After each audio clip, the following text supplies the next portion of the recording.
Welcome to Mellowbites. I'm Purna. And I'm Deepa. Welcome to Mellowbites Spice Series episode number 5. In this episode, we are going to make vathakuzhambu podi, an authentic spice powder from Tamil cuisine, and using that we are going to make yummy, tangy vathakuzhambu. So I'm going to make the vathakuzhambu powder, and once she completes, I'm going to make vathakuzhambu. Yum.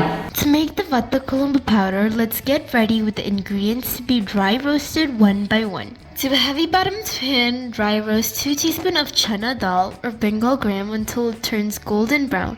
Then transfer it to a plate. Then dry roast 2 teaspoons of red dal or white lentils until it turns golden and transfer it to a plate. Dry roast 2 teaspoons of raw rice until it turns light golden and transfer it to the same plate. This raw rice helps in thickening of the gravy. Now it's time to dry roast 2 teaspoons of cumin seeds until nice aroma comes out of it and then transfer it to a plate. Following the cumin seeds, let's dry roast half teaspoon of fenugreek seeds. Once it turns brown, transfer it. Let's dry roast 6 teaspoons of coriander seeds for 2 to 3 minutes until it gets a nice aroma. Then transfer it to a plate. For the spice, let's dry roast half teaspoon of peppercorn for about 2 to 3 minutes and 6 to 8 red chilies for 1 to 2 minutes. Now once all the dry roasted ingredients cool off, transfer it into a blender jar. Blend it into a fine powder. Vathakuzhambu podi is ready to use. Store it in an airtight container. Let's make authentic vathakuzhambu in a pressure cooker. Soak in a small lemon-sized ball of tamarind in a cup of water. After 10 to 15 minutes, squeeze out the pulp and discard the waste. Keep the tamarind water aside. To a pressure cooker, add 4 to 5 tablespoons of sesame oil. Sesame oil is the best for vathakuzhambu. Add 1/3 cup of any vathal of your choice. Here we are using sundakai vathal or dried turkey berry. It's really nice and flavorful for the kuzhambu. Saute it well until it gets nicely roasted. Once it gets roasted, remove and keep it aside.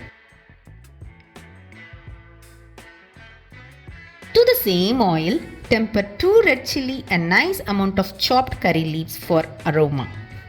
Add 3/4 cup of finely chopped shallots and saute it until it turns light golden. Shallots are the best for the vathakuzhambu.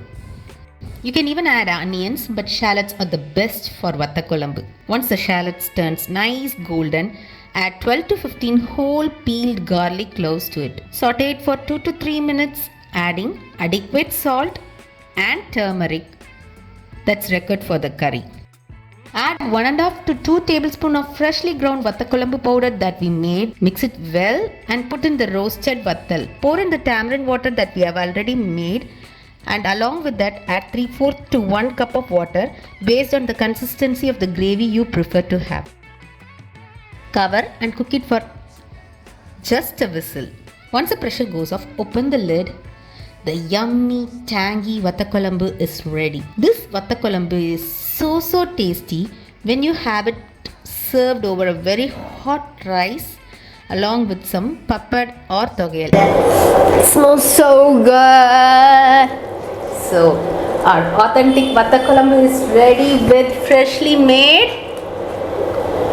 vathakuzhambu spice powder. And how is that, Purna? So good. You want one more? It's not one more, it's 100. So do try this authentic vathakuzhambu at your home and tell us how you liked it. Yeah, comment down below on how you liked it and comment down yes if you tried this recipe. Thank you for watching and tell us if you want more spice recipe powders and more spice powder recipes for whatever dishes you want. Tell us that also in the comments. Thank you for watching. See you in our next video and don't forget to subscribe to our channel.